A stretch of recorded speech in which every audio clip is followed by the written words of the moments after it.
माननीय श्री दीपेंद्र हुड्डा जी। पहलगाम आतंकी हमले में शहीद हुए 26 देश के नागरिकों को श्रद्धांजलि देने के साथ सर्वप्रथम मैं हिंदुस्तान की फौज को नमन करना चाहूँगा। देश की फौज के पराक्रम को कोटि कोटि नमन करना चाहूँगा। देश की फौज का मैं धन्यवाद करना चाहूँगा कि ये फौज, ऐसी फौज, दुनिया की सबसे बेहतरीन फौज अगर कहीं की है तो भारतवर्ष की, देश की फौज है, जिसने हमेशा तिरंगे को ऊपर रखने का कार्य किया। और देश की फौज का पराक्रम कोई चर्चा का विषय भी नहीं है। बार बार सत्ता पक्ष की तरफ से देश की फौज के पराक्रम को लेकर बात कही जा रही है। इसमें हम सब शामिल हैं। आप प्रस्ताव लाइए, देश की फौज के पराक्रम को नमन करने का प्रस्ताव लाइए, हम आपका साथ देंगे। नहीं तो हम प्रस्ताव ला रखते हैं, आप हमारा साथ दीजिए। ये चर्चा का विषय नहीं है। चर्चा का विषय यह है कि फौज ने तो अपना काम किया, लेकिन क्या सत्ता पक्ष में बैठे हुए नेताओं ने अपना काम किया कि नहीं किया, यह चर्चा का विषय है। चर्चा का विषय यह है कि सत्ता पक्ष की कार्यप्रणाली क्या रही ऑपरेशन सिंदूर के समय। और हमारा देश लोकतंत्र है, विपक्ष की जिम्मेदारी है, यदि सत्ता पक्ष अपनी जिम्मेदारी में कहीं कमी छोड़ता है तो विपक्ष की जिम्मेदारी है उस कमी को, उस खामी को देश के जनता के सामने रखे। यह हमारी जिम्मेदारी है इस प्रजातंत्र में। विपक्ष ने अपनी जिम्मेदारी उस समय निभाई जब पहलगाम पे आतंकी हमला हुआ, और हमने कहा कि हम आपके साथ हैं। हमने कहा कि दुश्मन को मुंह तोड़ जवाब दो, पूरा देश आपके साथ है, विपक्ष आपके साथ है। लेकिन आपने क्या किया? आपने सर्वदलीय बैठक रखी, लेकिन सर्वदलीय बैठकों में प्रधानमंत्री जी नहीं शामिल हो पाए। उनकी व्यवस्था दिखाई गई। अगर उन दिनों में उनकी व्यवस्था थी तो दिन बदले जा सकते थे, और अगर दिन में व्यवस्था थी तो रात के 12 बजे भी अगर आप सर्वदलीय बैठक रहते तो हमारे नेता, देश के विपक्ष के नेता सब आने के लिए तैयार थे। दुनिया में एक शक्ति प्रदर्शित होती भारत के लोकतंत्र की कि सब एक हैं, लेकिन आपने वो मौका चूक गए आप। उसके बाद बहरहाल ऑपरेशन सिंदूर में हमारी फौज ने अपना पराक्रम दिखाया, अपना लोहा मनवाया। और एक ऐसा समय आया 9 तारीख के बाद जब दुनिया ये मानने लगी कि हिंदुस्तान की फौज का अपर हैंड है, हम एडवांटेजियस पोजीशन में हैं, हम दुश्मन के गले के नजदीक हैं। लेकिन फिर 10 तारीख को यकायक सीज फायर। देश की भावना थी कि पाकिस्तान को मुंह तोड़ जवाब दिया जाए, निर्णायक जवाब दिया जाए, जैसा 1971 में पाकिस्तान के 2 टुकड़े करके दिखाया था हमारी देश की फौज ने। तत्कालीन प्रधानमंत्री जी इंदिरा जी के समय पाकिस्तान को ऐसा जवाब दिया जाए। आप बार बार बोलते थे पाकिस्तान ऑक्यूपाइड कश्मीर की बात बोलते थे, अब आगे किस मुंह से आप पाकिस्तान ऑक्यूपाइड कश्मीर की बात रखेंगे देश के सामने? आपके सभी वक्तव्यों में कहा गया है कि पाकिस्तान घुटनों पे था। आप ही कह रहे हैं अगर पाकिस्तान घुटनों पे था तो सीज फायर जिसको आपने स्वीकृति दी, और आप कह रहे हैं कि हमने सीज फायर को माना, अगर पाकिस्तान घुटनों में था तो सीज फायर की क्या जस्टिफिकेशन है? मगर दुख तो तब हुआ, देश के दिल में दुख हुआ कि देश की जो भावनाएं थी उन भावनाओं पे विराम, युद्ध विराम, पाकिस्तान की ईंट से ईंट बजाने की भावनाओं पे विराम अमेरिका की एक ट्वीट ने आपके युद्ध विराम की घोषणा से पहले की। उसके बारे में मैं आऊंगा, लेकिन ये सीज फायर की क्या शर्तें थी देश के सामने आपको रखना चाहिए। मगर इन शर्तों के साथ साथ युद्ध विराम से पहले भी एक रणनीतिक चूक हुई। आज राजनाथ सिंह जी कह रहे थे कि कांग्रेस के समय यह रणनीतिक चूक हुई पाकिस्तान को लेकर। सबसे बड़ी रणनीतिक भूल उस समय हुई, आदरणीय विदेश मंत्री जी बैठे जब इन्होंने टेलीफोन करके कहा कि हम केवल आतंकी ठिकानों को निशाने पे ले रहे हैं, मगर हम किसी मिलिट्री या सिविलियन ठिकानों को निशाने पे नहीं ले रहे। जब ये कहा, आपने स्वीकार किया, एक तरीके से क्लीन चिट दी पाकिस्तान की आर्मी और सरकार को, और अलग अलग दृष्टि से आपने देखा पाकिस्तान, जबकि आपके सारे स्पीकर्स कह रहे हैं, मान रहे हैं, और देश मानता है, दुनिया को पता है कि पाकिस्तान की सरकार, पाकिस्तान की आर्मी और इन आतंकियों में कोई भेद नहीं किया जा सकता। ये एक हैं। मगर आपने स्वयं टेलीफोन करके अलग अलग दृष्टि से देखने का काम किया कि केवल हम आतंकी ठिकानों को, ये जो रणनीतिक भूल हुई है इतिहास में हमेशा, ये बात पाकिस्तान को एक आपने मौका दिया ये कहने के लिए। विदेश मंत्रालय की क्या भूमिका रहती है देश में? विदेश मंत्री का काम कोई स्कूल, कॉलेज या सड़क बनाना नहीं होता। विदेश मंत्रालय का काम होता है दुनिया में अपने दोस्त मुल्कों की संख्या को बढ़ाना। विदेश मंत्रालय की और विदेश नीति की आपकी सच्चाई 11 साल की तब सामने आई जब ये टकराव की स्थिति पैदा हुई। कितने देश आपके साथ आके खड़े हुए और कितने देशों ने खुल के पाकिस्तान का साथ दिया, दुनिया ने देखा। और ये बात कबूलनामा अभी मेरे मित्र जय पांडा भी कह रहे थे कि देशों की तरफ से पढ़ रहे थे कि उस देश ने आतंकी हमला का निंदा करी और उस देश ने निंदा करी। मैं पूछना चाहता हूं, एक देश का नाम बताओ जिसने आतंकी हमले की निंदा भी करी और यह भी कहा कि पाकिस्तान इसके पीछे है और हम पाकिस्तान की भी निंदा करते हैं। एक देश ने पाकिस्तान की निंदा नहीं करी। और दूसरी तरफ पाकिस्तान के साथ देने वालों की देशों में चीन, टर्की, अजरबैजान, मलेशिया जैसे देशों की, और आपके साथ एक ने भी बयान नहीं दिया। और ये बात आपको भी पता है, 11 साल की आपकी विदेश नीति, दुनिया में जो भ्रमण प्रधानमंत्री जी ने किया, विदेश मंत्री जी आपने किया, बाकी अधिकारियों ने किया, उसका सच तब सामने आया जब इस घटना के बाद आपको सांसदों पर अपना विश्वास व्यक्त करते हुए सांसदों के प्रतिनिधित्व मंडल भेजने पड़े। 11 साल से आप क्या कर रहे थे दुनिया में के चप्पे चप्पे में घूम के, जब आपको सांसदों पे आना पड़ा। दुख इस बात का, और आपकी विदेश नीति की दूसरी बड़ी कमी, बहुराष्ट्रीय संस्थाओं ने उस एक महीने में जिस तरीके से पाकिस्तान का साथ दिया और आप उसको रोकने में असफल साबित हुए। जिस तरीके से आईएमएफ ने 1 बिलियन का लोन, जब टकराव चल रहा था, शायद दुनिया के इतिहास में पहली बार हुआ होगा, आईएमएफ ने $1 बिलियन का लोन सैंक्शन किया, जिसका विरोध भी आपने किया, लेकिन आपके विरोध को आईएमएफ ने नहीं सुना। वर्ल्ड बैंक ने $40 बिलियन के निवेश का प्रस्ताव पारित किया, तो उसी महीने एडीबी ने उसी मई के महीने में $800 मिलियन का लोन पाकिस्तान के लिए स्वीकृत किया।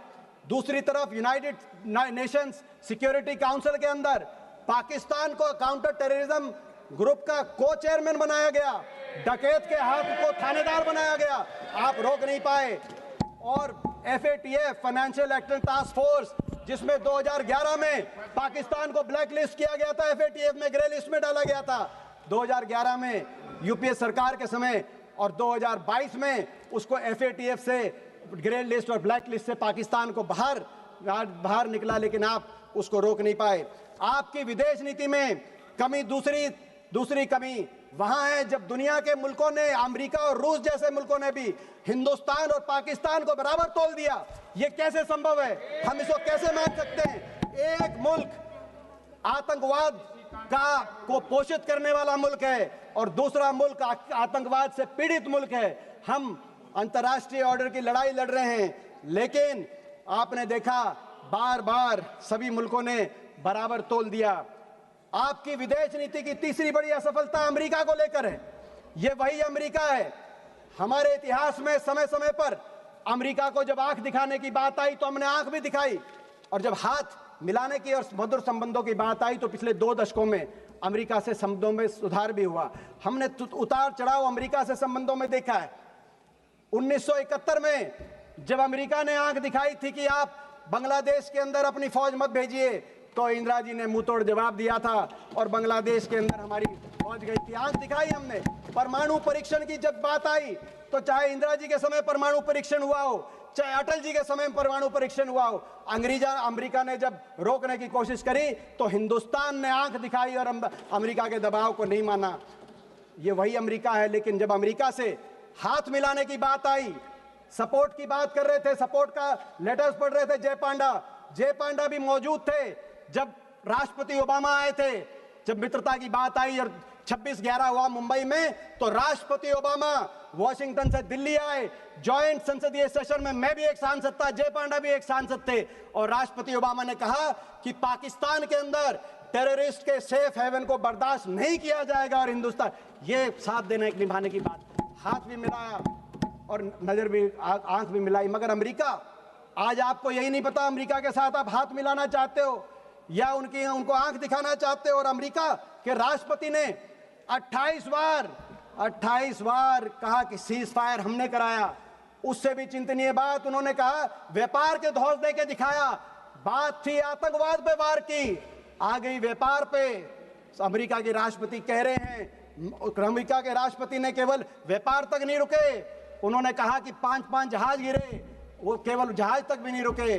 अमेरिका के राष्ट्रपति जी ने कश्मीर का भी नाम लाया कि कश्मीर में अमेरिका की बात हुई है। और दुख की बात ये, कश्मीर के मामले में और विदेशी हस्तक्षेप के मामले में, क्योंकि इस बात पर भाजपा का, आरएसएस का भी एक स्टैंड रहा है, क्या आरएसएस की भी विदेश नीति बदल गई है? क्या आरएसएस को भी स्वीकार्य है कि अमेरिका हस्तक्षेप कर रहा है? दुख की बात और है, दुख की बात यह है कि 28 बार अमेरिका के मुखिया ने अपने मुंह से ये बात कही और लगातार कह रहे हैं, लेकिन हमारे देश के मुखिया ने एक बार भी उसका खंडन नहीं किया कि अमेरिका के राष्ट्रपति झूठ बोल रहे हैं, गलत बोल रहे हैं। अमेरिका को भी चुनना होगा, अमेरिका को भी चुनना होगा। अमेरिका को कैसे संबंध चाहिए हिंदुस्तान के साथ? दुनिया की एक शक्ति है हिंदुस्तान, भारतवर्ष को पाकिस्तान से का बराबरी नहीं कर सकता अमेरिका। अमेरिका को भी चुनना होगा। और मैं आपसे भी कहना चाहता हूं, आपको भी रास्ता चुनना होगा, या तो आंख दिखाओ या हाथ मिलाओ, या तो बातचीत करके अमेरिका से संबंध सुधारो और डोनाल्ड को चुप कराओ, डोनाल्ड का मुंह बंद कराओ, नहीं तो हिंदुस्तान में मैकडोनाल्ड को बंद कराओ। अमेरिका को अधिकार नहीं है, दोनों घोड़ों पे सवार होकर चलने का अधिकार नहीं है। आपकी एक और, आपकी विदेश नीति की तीसरी बड़ी असफलता चीन को लेकर है। मैं याद दिला दूं, जब आसिफ मुनीर अमेरिका के अंदर लंच कर रहे थे, उनको भोजन दिया जा रहा था और वो कह रहे थे कि डोनाल्ड ट्रंप को नोबेल पीस प्राइज दिया जाए। जब वो ये कह रहे थे, उसी दिन इत्तेफाक से उसी दिन चीन के अंदर ट्राइलैटरल बातचीत चल रही थी, चीन, पाकिस्तान और बांग्लादेश की। ये उस दिन ट्राइलैटरल बातचीत चल रही थी। चीन को लेकर बार बार आपको आगाह किया हमारे नेता राहुल गांधी जी ने, इसी सदन में किया है, लेकिन उनकी बात को आपने हल्के में लिया। और आज आपको आगाह कर रहे थे, हमारी फौज आगाह कर रही है चीन को लेकर।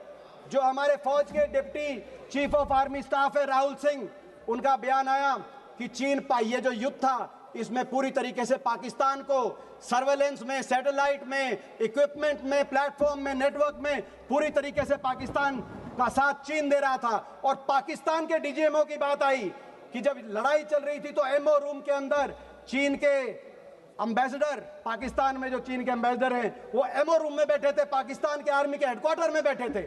ये पाकिस्तान के डीजीएमओ ने कहा। लेकिन आपका क्या रिस्पॉन्स रहा? आपने चीन के एम्बेसडर को अभी तक दिल्ली में तलब करने का भी की कार्रवाई नहीं करी, चीन को कार्रवाई नहीं करी।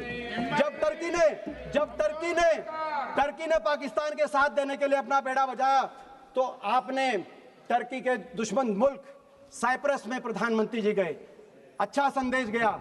मगर जो असली दुश्मन था चीन, आपको अगर संदेश देना था तो ताइवान में प्रधानमंत्री जी जाते, चीन को संदेश देते। चीन को भूल गए।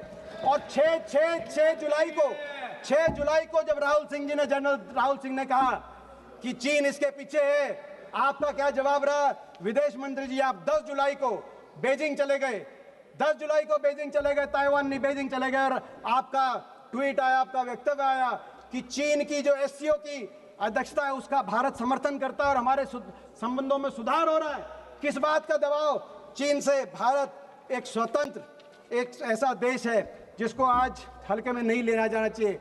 आपकी एक और रक्षा मंत्री बोल रहे थे, मैं एक और डिफेंस प्रिपेयर्डनेस को लेकर भी इस बीच में कहना चाहूँगा। हमने देखा आर्मी वालों ने क्या कहा, एयरफोर्स वालों ने क्या कहा।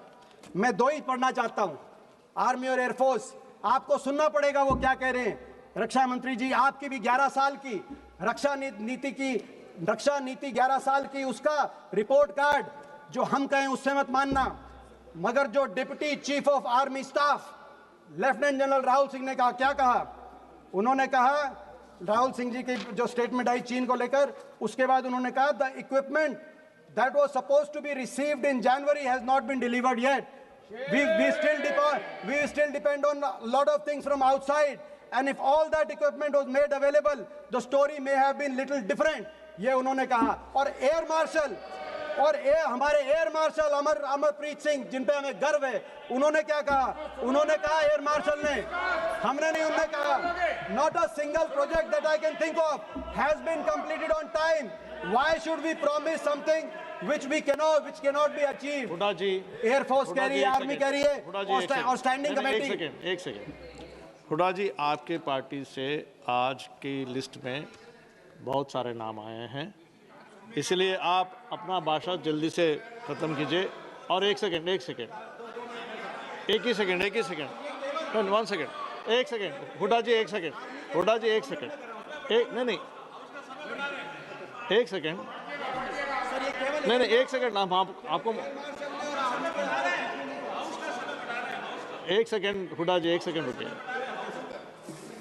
यदि सभा की सहमति हो तो सभा की कार्यवाही आज रात 12 बजे तक बढ़ा जाएगा.